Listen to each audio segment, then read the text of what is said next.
नमस्कार आदाब, आप देख रहे हैं द जस्टिस हिंदी। बरेली से इस वक्त एक बार फिर सिटी मजिस्ट्रेट रहे अलंकार अग्निहोत्री से जुड़ा बड़ा घटनाक्रम सामने आया है, जिसने पूरे प्रशासनिक तंत्र में हलचल तेज कर दी है। लगातार तीसरे दिन भी अलंकार अग्निहोत्री ने आरोप दोहराते हुए कहा कि उन्हें एडीएम कंपाउंड में जबरन रोके रखा गया है और पूरे परिसर को एक तरह से मिनी जेल में बदल दिया गया है। मीडिया से बातचीत में उन्होंने आरोप लगाया कि उन्हें अपने सरकारी आवास से बाहर जाने की इजाजत नहीं दी जा रही है और इसके पीछे कोई ठोस वजह भी नहीं बताई जा रही। अलंकार अग्निहोत्री का कहना है कि इस पूरे घटनाक्रम में उनके मौलिक अधिकारों का खुला उल्लंघन हो रहा है। उन्होंने आरोप लगाया कि उनकी freedom of life, freedom of expression और व्यक्तिगत स्वतंत्रता को पूरी तरह बाधित कर दिया गया है। इतना ही नहीं, उन्होंने प्रदेश की संवैधानिक व्यवस्था पर भी सवाल उठाते हुए कहा कि सिस्टम पूरी तरह फेल हो चुका है। अलंकार अग्निहोत्री ने आरोप लगाया कि जब किसी व्यक्ति के फंडामेंटल राइट्स को रोका जाता है तो इसका मतलब है कि हालात अब इमरजेंसी जैसे हो चुके हैं। उन्होंने उत्तर प्रदेश के राज्यपाल, पीएम, गृह मंत्री और राष्ट्रपति से इस पूरे मामले में जल्द हस्तक्षेप करने की अपील की और चेतावनी दी है कि अगर समय रहते कार्रवाई नहीं हुई तो स्थिति और भी गंभीर हो सकती है।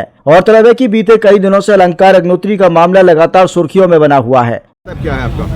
नहीं, आप जिस तरीके से देख रहे हैं कि यहाँ पर जो एडीएम कंपाउंड है इसको एक मिनी जेल के रूप में स्थापित किया गया है और यहाँ से अंदर से बाहर हमको जाने नहीं दिया जा रहा है और कोई भी स्पष्ट कारण नहीं बताया जा रहा है। तो आप देख रहे हैं कि जो फ्रीडम ऑफ जो एक्सप्रेशन और freedom of life and personal liberty जो होता है, article 19, article 21 of the constitution of India के तहत मेरा पूरा बाधित कर दिया गया है। कॉन्स्टिट्यूशनल मशीनरी फेल हो चुकी है।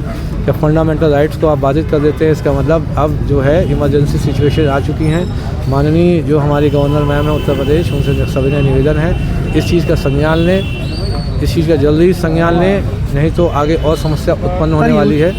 आप तुरंत इस महोदय आपसे अनुरोध है, आप यहाँ की रिपोर्ट भारत की माननीय राष्ट्रपति महोदया को प्रस्तुत करके यहाँ की जो कॉन्स्टिट्यूशनल मशीनरी फेल हो रही है, जल्दी से जल्दी यहाँ पर राष्ट्रपति शासन लगाया जाए, क्योंकि यहाँ पे सरकार इस समय मानसिक रूप से अंत में आ चुकी है। इस समय सरकार के पास कोई भी समर्थन नहीं है। जनाधार जनता का जनाधार था वो यहाँ से जा चुका है। सर, यूजीसी मामले और शंकराचार्य मामलों को लेकर पक्ष और विरोध की पूरा दो फाड़ हो चुके हैं। क्या किस तरह से लॉबिंग कर रहे हैं, किस तरह से शंकराचार्य और दूसरे साधु संतों को साथ लाने की कोशिश कर रहे हैं? यूजीसी जो 2026 का जो रेगुलेशंस है वो सर्व समाज के लिए अत्यंत घातक है। उसमें जो जातिगत जो आधारित भेदभाव है उसमें सर्व समाज को स्वघोषित अपराधी मान लिया गया है। इसमें कोई फर्जी निराधार आरोप लगा के समता समिति के समक्ष जो सवर्ण समाज के बेटे बेटियों को प्रस्तुत कर सकता है। सर, जिस तरह से आप सलाखों के पीछे से एक तरह से जैसा लग रहा है कि आप हाउस अरेस्ट हैं, सलाखों के पीछे नहीं, तो ये तो मैं कह रहा हूँ मिनी जेल एक कंपाउंड बना रखा है और आप सीओ साहब से पूछ सकते हैं कि क्या हमें बाहर निकलने की अनुमति है। मैं अगर अनुमति है तो मैं निकल जाऊँगा। सर, कोई सरकार से सुरक्षा और उसको लेके कोई किसी तरह का आपको आश्वासन मिला है?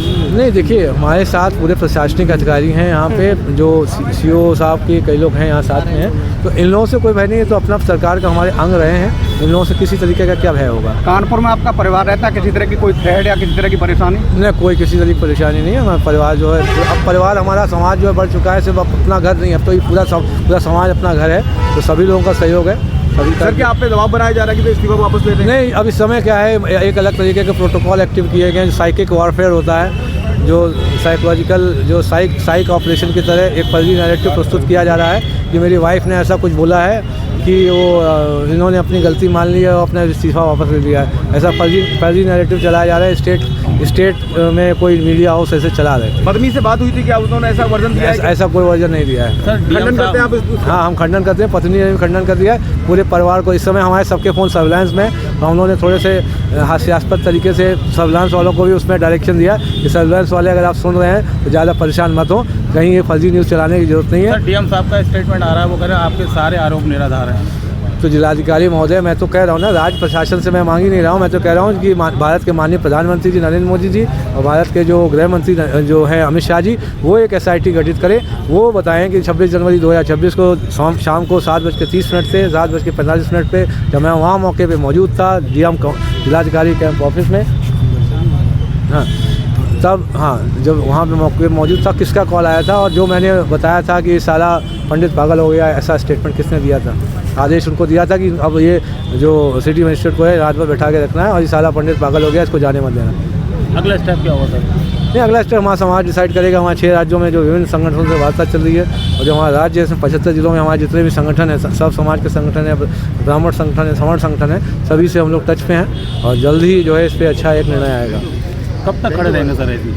अब जब तक सरकार खड़ा रहे खड़े रहेंगे। इसी बीच इस पूरे घटनाक्रम से जुड़ी एक और बड़ी प्रशासनिक खबर भी सामने आई है। अलंकार अग्निहोत्री की जगह अब अपर उप जिला अधिकारी सदर रामजन्म यादव को नगर मजिस्ट्रेट का अतिरिक्त कार्यभार सौंप दिया गया है। रामजन्म यादव अब अपने मौजूदा पद के साथ साथ नगर मजिस्ट्रेट की जिम्मेदारी भी निभाएंगे। मीडिया से बातचीत में प्रभारी सिटी मजिस्ट्रेट रामजन्म यादव ने बताया कि अलंकार अग्निहोत्री शहर छोड़ने की तैयारी कर रहे हैं। हालांकि वे कहां जा रहे हैं इसकी कोई आधिकारिक जानकारी भी सामने नहीं आई है। यानी एक तरफ जहां अलंकार अग्निहोत्री खुद को हाउस अरेस्ट जैसी स्थिति में बता रहे हैं, वहीं दूसरी तरफ प्रशासन ने उनके स्थान पर नए प्रभारी नगर मजिस्ट्रेट की तैनाती कर दी है। अब सवाल यह है कि क्या अलंकार अग्निहोत्री वाकई शहर छोड़ने वाले हैं? क्या उनके आरोपों पर शासन कोई बड़ा कदम उठाएगा और क्या इस पूरे मामले में आगे कोई नई कार्यवाही देखने को मिलेगी? इन सभी सवालों के जवाब आने वाले समय में सामने आ सकते हैं। चार्ज दिया है, क्या है पूरा? प्लीज थोड़ा पहले से जो है पिछले 2 साल से जो है मैं एसडीएम के रूप में डिप्टी कलेक्टर के रूप में कार्यरत थोड़ा सा नीचे करो, मुंह छुप रहा है। और जिलाधिकारी महोदय द्वारा जो है नगर मजिस्ट्रेट के रूप में भी मुझे नामित किया गया है, तो अग्रिम व्यवस्था होने तक मैं इस दायित्व का निर्वहन करूंगा।